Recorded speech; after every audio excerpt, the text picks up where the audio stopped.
श्री दुर्गाय नमः। आज के दूसरे और तीसरे अध्याय में हम पढ़ेंगे महिषासुर की सेना और साथ में महिषासुर का वध। शुरू करते हैं। ओम मध्यम चरित्र के विष्णु ऋषि, महालक्ष्मी देवता, उष्णिक, छंद, शाकंभरी शक्ति, दुर्गा बीज, वायु तत्व और वजुर्वेद स्वरूप हैं। श्री महालक्ष्मी की प्रसन्नता के लिए प्रथम चरित्र के पाठ में इसका विनियोग है। मैं कमल के आसन पर बैठी हुई प्रसन्न मुख वाली महिषासुर मर्दनी भगवती महालक्ष्मी का भजन करता हूँ, जो अपने हाथों में अक्षमाला, फरसा, गदा, बाण, वज्र, पद्म, धनुष, कुंडिका, दंड, शक्ति, खड्ग, ढाल, शंख, घंटा, मधुपात, शूल, पास और चक्र धारण करती हैं। ऋषि कहते हैं, पूर्व काल में देवताओं और असुरों में पूरे 100 वर्षों तक घोर संग्राम हुआ था। उसमें असुरों का स्वामी महिषासुर था और देवताओं के नायक इंद्र थे। इस युद्ध में देवताओं की सेना महाबली असुरों से परास्त हो गई। संपूर्ण देवताओं को जीतकर महिषासुर इंद्र बन बैठा। तब पराजित देवता प्रजापति ब्रह्मा जी के आगे करके उस स्थान पर गए जहां भगवान शंकर और भगवान विष्णु विराजमान थे। देवताओं ने महिषासुर के पराक्रम तथा अपनी पराजय का यथावत वृत्तांत उन दोनों देवेश्वरों से विस्तार पूर्वक कह सुनाया। वे बोले, भगवान, महिषासुर सूर्य, इंद्र, अग्नि, वायु, चंद्रमा, यम, वरुण तथा अन्य देवताओं के भी अधिकार छीनकर स्वयं ही सबका अधिष्ठाता बन बैठा है। उस दुरात्मा महिष ने समस्त देवताओं को स्वर्ग से निकाल दिया है। अब वे मनुष्यों के बाद पृथ्वी पर विचरते हैं। दैत्यों की यह काली करतूत हमने आप लोगों से कह सुनाई। अब हम आपकी शरण में आए हैं, उसके वध का कोई उपाय सोचिए। इस प्रकार देवताओं के वचन सुनकर भगवान विष्णु और शिव ने दैत्यों पर बड़ा क्रोध किया। उनकी भौहें तन गई और मुंह टेढ़ा हो गया। तब अत्यंत कोप में भरे हुए चक्रपाणि श्री विष्णु के मुख से एक महान तेज प्रकट हुआ। इसी प्रकार ब्रह्मा, शंकर तथा इंद्र आदि अन्य देवताओं के शरीर से भी बड़ा भारी तेज निकला। वह सब मिलकर एक हो गया। महान तेज का वह पुंज जाज्वल्यमान पर्वत सा जान पड़ा। देवताओं ने देखा, वहां उसकी ज्वालाएं संपूर्ण दिशाओं में व्याप्त हो रही थी। संपूर्ण देवताओं के शरीर से प्रकट हुए उस तेज की कहीं तुलना नहीं थी। एकत्रित होने पर वह एक नारी के रूप में परिणित हो गया और अपने प्रकाश से तीनों लोकों में व्याप्त जान पड़ा। भगवान शंकर का जो तेज था, उससे उस देवी का मुख प्रकट हुआ। यमराज के तेज से उसके सिर में बाल निकल आए। श्री विष्णु भगवान के तेज से उसकी भुजाएं उत्पन्न हुई। चंद्रमा के तेज से दोनों स्तनों का और इंद्र के तेज से मध्य भाग अर्थात कटि प्रदेश का प्रादुर्भाव हुआ। वरुण के तेज से जंगा और पिंडली तथा पृथ्वी के तेज से नितंब भाग प्रकट हुआ। ब्रह्मा के तेज से दोनों चरण और सूर्य के तेज से उसकी उंगलियां हुई। वसु के तेज से हाथों की उंगलियां और कुबेर के तेज से नासिका प्रकट हुई। उस देवी के दांत प्रजापति के तेज से और तीनों नेत्र अग्नि के तेज से प्रकट हुए। उसकी भौहें संध्या के और कान वायु के तेज से प्रकट हुए थे। इसी प्रकार अन्य देवताओं के तेज से भी उस कल्याणमयी देवी का आविर्भाव हुआ। तदनंतर समस्त देवताओं के तेज पुंज से प्रकट हुई देवी को देखकर महिषासुर के सताए हुए देवता बहुत प्रसन्न हुए। पिनाकधारी भगवान शंकर ने अपने शूल से एक शूल निकालकर उन्हें दिया। फिर भगवान विष्णु ने भी अपने चक्र से चक्र उत्पन्न करके भगवती को अर्पण किया। वरुण ने भी शंख भेंट किया। अग्नि ने उन्हें शक्ति दी और वायु ने धनुष तथा बाण से भरे हुए 2 तरकस प्रदान किए। सहस्र नेत्र वाले देवराज इंद्र ने अपने वज्र से वज्र उत्पन्न करके दिया और ऐरावत हाथी से उतारकर एक घंटा भी प्रदान किया। यमराज ने काल दंड से दंड, वरुण ने पास, प्रजापति ने स्फटिक काक्ष की माला तथा ब्रह्मा जी ने कमंडलु भेंट किया। सूर्य ने देवी के समस्त रूपों में अपनी किरणों का तेज भर दिया। काल ने उन्हें चमकती हुई ढाल और तलवार दी। क्षीर समुद्र ने उज्जवल हार तथा कभी क्षीण न होने वाले 2 दिव्य वस्त्र भेंट किए। साथ ही उन्होंने दिव्य चूड़ामणि, 2 कुंडल, कड़े, उज्जवल अर्धचंद्र, सब बाहुओं के लिए केयूर, दोनों चरणों के लिए निर्मल नूपुर, गले की सुंदर हंसली और सब उंगलियों में पहनने के लिए रत्नों की बनी अंगूठियां भी दी। विश्वकर्मा ने उन्हें अत्यंत निर्मल फरसा भेंट किया। साथ ही अनेक प्रकार के अस्त्र और अवेद्य कवच दिए। इसके सिवा मस्तक और वक्ष स्थल धारण करने के लिए कभी न कुमलाने वाले कमलों की माला दी। जलधि ने उन्हें सुंदर कमल का फूल भेंट किया। हिमालय ने सवारी के लिए सिंह तथा भांति भांति के रत्न समर्पित किए। धनाध्यक्ष कुबेर ने मधु से भरा पान पत्र दिया तथा संपूर्ण नागों के राजा शेष ने, जो इस पृथ्वी को धारण करते हैं, उन्हें बहुमूल्य मणियों से विभूषित नागहार भेंट किया। इसी प्रकार अन्य देवताओं ने भी आभूषण और अस्त्र शस्त्र देकर देवी का सम्मान किया। तत्पश्चात उन्होंने बारंबार अट्टहास पूर्वक उच्च स्वर से गर्जना की। उनके भयंकर नाद से संपूर्ण आकाश गूंज उठा। देवी का यह अत्यंत उच्च स्वर से हुआ सिंहनाद कहीं समा न सका। आकाश उसके सामने लघु प्रतीत होने लगा। उससे बड़े जोरों की प्रतिध्वनि हुई, जिससे संपूर्ण विश्व में हलचल मच गई और समुद्र कांप उठे। पृथ्वी डोलने लगी और समस्त पर्वत हिलने लगे। उस समय देवताओं ने अत्यंत प्रसन्नता के साथ सिंहवाणी भवानी से कहा, देवी तुम्हारी जय हो। साथ ही महर्षियों ने भक्तिभाव से विनम्र होकर उनका स्तवन किया। संपूर्ण त्रिलोकी को क्षोभग्रस्त देख दैत्यगण अपनी समस्त सेना को कवच आदि से सुसज्जित कर हाथों में हथियार ले सहसा उठकर खड़े हो गए। उस समय महिषासुर ने बड़े क्रोध में आकर कहा, आह यह क्या हो रहा है। फिर वह संपूर्ण असुरों से घिरकर उस सिंहनाद की ओर लक्ष्य करके दौड़ा और आगे पहुंचकर उसने देवी को देखा, जो अपनी प्रभा से तीनों लोगों को प्रकाशित कर रही थी। उनके चरणों के भार से पृथ्वी दबी जा रही थी। माथे के मुकुट से आकाश में रेखा सी खिंच रही थी तथा वे अपने धनुष की टंकार से सातों पातालों को क्षुब्ध कर दिए देती थी। देवी अपनी हजारों भुजाओं से संपूर्ण दिशाओं को आच्छादित करके खड़ी थी। तदनंतर उनके साथ दैत्यों का युद्ध छुड़ गया। नाना प्रकार के अस्त्र शस्त्रों के प्रहार से संपूर्ण दिशाएं उद्भासित होने लगी। चिक्षुर नामक महान असुर महिषासुर का सेनानायक था। वह देवी के साथ युद्ध करने लगा। अन्य दैत्यों की चतुरंगनी सेना साथ देकर चामर भी लड़ने लगा। 60,000 रथियों के साथ आकर उदग्र नामक महादैत्य ने लोहा लिया। 1 करोड़ रथियों को साथ लेकर महाहनु नामक दैत्य युद्ध करने लगा, जिसके रोए तलवार के समान तीखे थे। वह अश्लोमा नाम का महादैत्य 5 करोड़ रथी सैनिकों सहित युद्ध में आ डटा। 60 लाख रथियों से घिरा हुआ बास्कल नामक दैत्य भी उस युद्ध भूमि में लड़ने लगा। परिवारित नामक राक्षस हाथी सवार और घुड़सवारों के अनेक दलों तथा 1 करोड़ रथियों की सेना लेकर युद्ध करने लगा। विडाल नामक दैत्य 5 अरब रथियों से घिरकर लोहा लेने लगा। इसके अतिरिक्त और भी हजारों महादैत्य रथ, हाथी और घोड़ों की सेना साथ देकर वहां देवी के साथ युद्ध करने लगे। स्वयं महिषासुर उस रणभूमि में कोटि कोटि सहस्र रथ, हाथी और घोड़ों की सेना से घिरा हुआ खड़ा था। वे दैत्य देवी के साथ तोमर, भिंदीपाल, शक्ति, मूसल, खड्ग, परशु और पट्टिस आदि अस्त्र शस्त्रों का प्रहार करते हुए युद्ध कर रहे थे। कुछ दैत्यों ने उन पर शक्ति का प्रहार किया, कुछ ने पास फेंके तथा कुछ दूसरे दैत्यों ने खड्ग प्रहार करके देवी को मार डालने का उद्योग किया। देवी ने भी क्रोध में भरकर खेल खेल में ही अपने अस्त्र शस्त्रों की वर्षा करके दैत्यों के वे समस्त अस्त्र शस्त्र काट डाले। उनके मुख पर परिश्रम या थकावट का रंच मात्र भी चिन्ह नहीं था।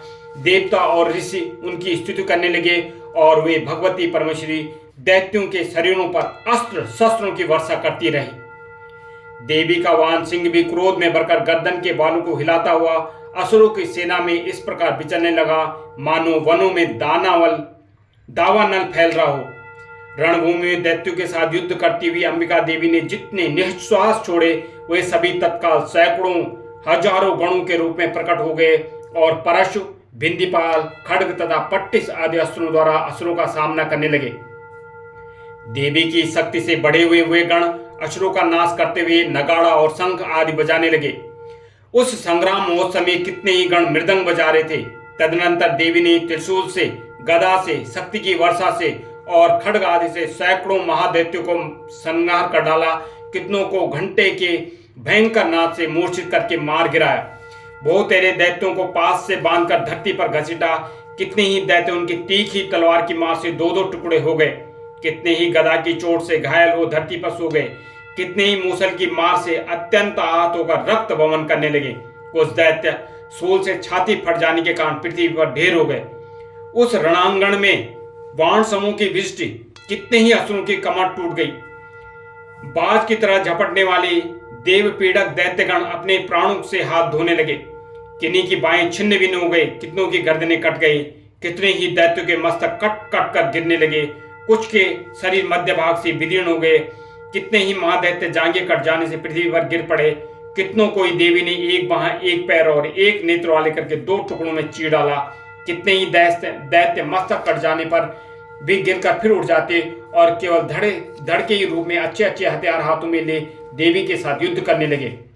दूसरे कबंध युद्ध के बाजों की लय पर नाचते थे।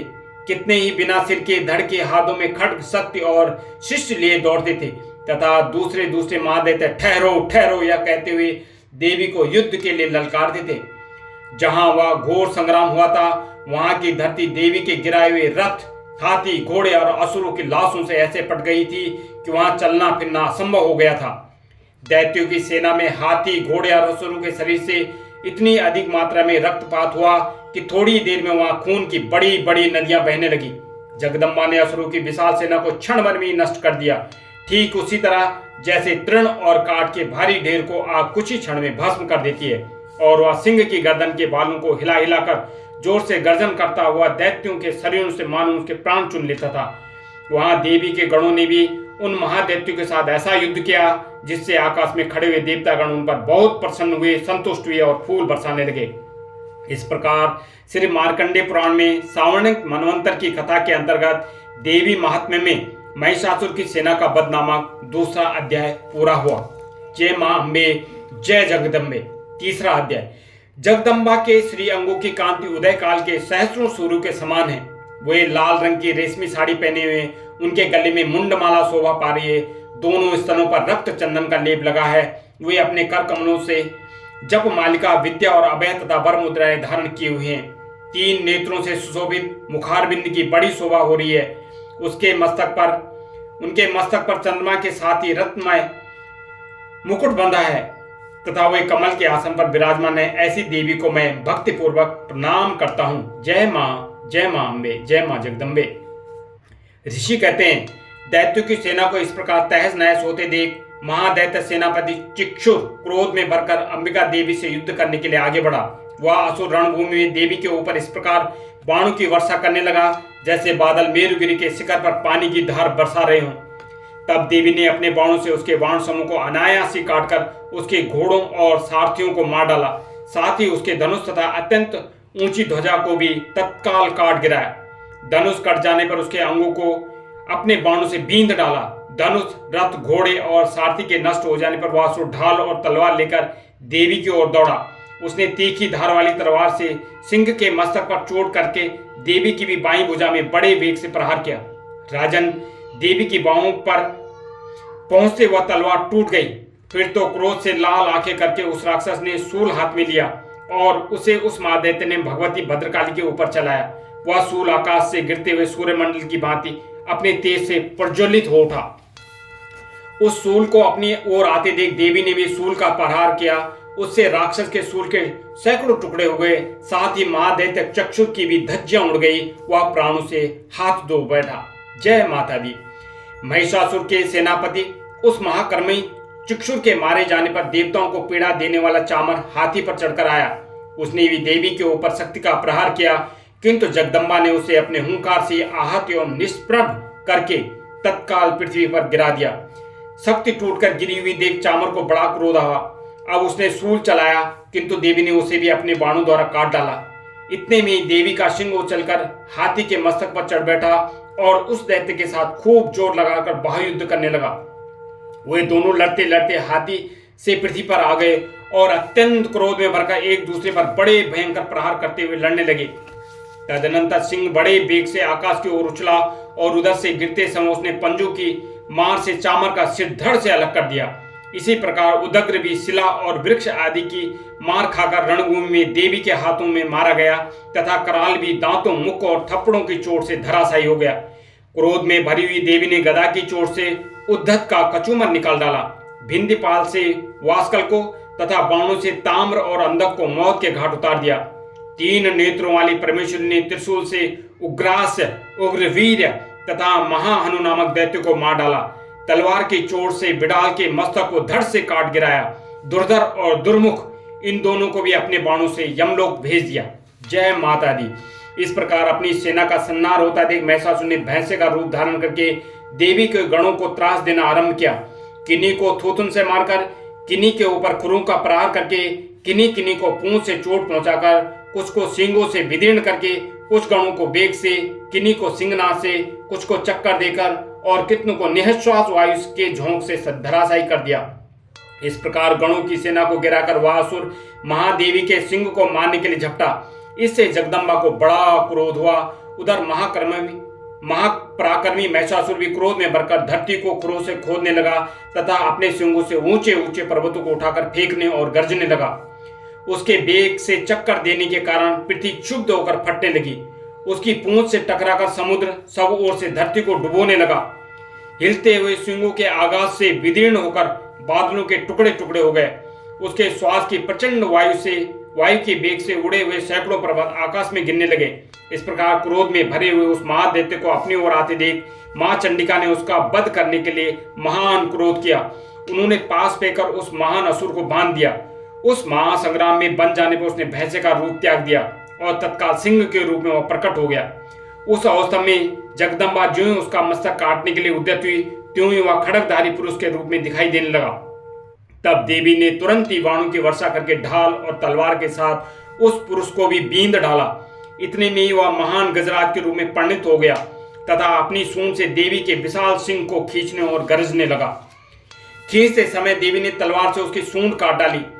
तब उस महादैत्य ने पुनः भैंसे का शरीर धारण कर लिया और पहले की भांति चराचर प्राणियों सहित तीनों लोगों को व्याकुल करने लगा। तब क्रोध से भरी हुई जगन माता चंडिका बारंबार उत्तम मधु का पान करने और लाल आंखें करके हंसने लगी। उधर वह बल और पराक्रम के मद से उन्मत्त हुआ राक्षस गरजने लगा और अपने सींगों से चंडी के ऊपर पर्वतों को फेंकने लगा। उस समय देवी अपने बाणों के समूह से उसके फेंके हुए पर्वत को चूर्ण करती हुई बोली। बोलते समय उनका मुख मधु के मद से लाल हो रहा था और वाणी लड़खड़ा रही थी। देवी ने कहा, ओ मूढ़, मैं अब तक मधु पीती हूं, जब तक मधु पीती हूं तब तक तू क्षण भर के लिए खूब गरज ले। मेरे हाथ से यही तेरी मृत्यु हो जाने पर अब शीघ्र भी देवता भी गर्जना करेंगे। ऋषि कहते हैं, यूं कहकर देवी उछली और उस महादैत्य के ऊपर चढ़ गई। फिर अपने पैर से उसे दबाकर उन्होंने सूल से उसके कंठ में आघात किया। उसके पैर दबा होने पर भी महिषासुर अपने मुख से दूसरे रूप में बाहर आने लगा। तभी आधे शरीर से वह बाहर निकल पाया था कि देवी ने अपने प्रभाव से उसे रोक दिया। आधा निकला शरीर होने पर भी वह महादैत्य देवी से युद्ध करने लगा। तब देवी ने बहुत बड़ी तलवार से उसका मस्तक काट डाला। फिर तो हाहाकार करती हुई दैत्य की सारी सेना भाग गई तथा संपूर्ण देवता अत्यंत प्रसन्न हो गए। देवताओं ने दिव्य महर्षियों के साथ दुर्गा देवी का स्तवन किया। गंधर्वराज गाने लगे तथा अप्सराएं नृत्य करने लगी। इस प्रकार श्री मार्कंडेय पुराण में सावणी मनवंतर की कथा के अंतर्गत देवी महात्म्य में महिषासुर वध नामक तीसरा अध्याय पूरा हुआ। जयंती मंगला काली भद्रकाली कपालिनी दुर्गा क्षमा शिवा धात्री स्वाहा स्वधा नमोस्तुते। जय त्वं देवी चामुंडे जय भूतार्तिहारिणी जय सर्वगति देवी कालरात्रि नमोस्ते। जय जगदम्बे जय मां अम्बे जय मां दुर्गे। जय माता दी जय माता दी जय माता दी।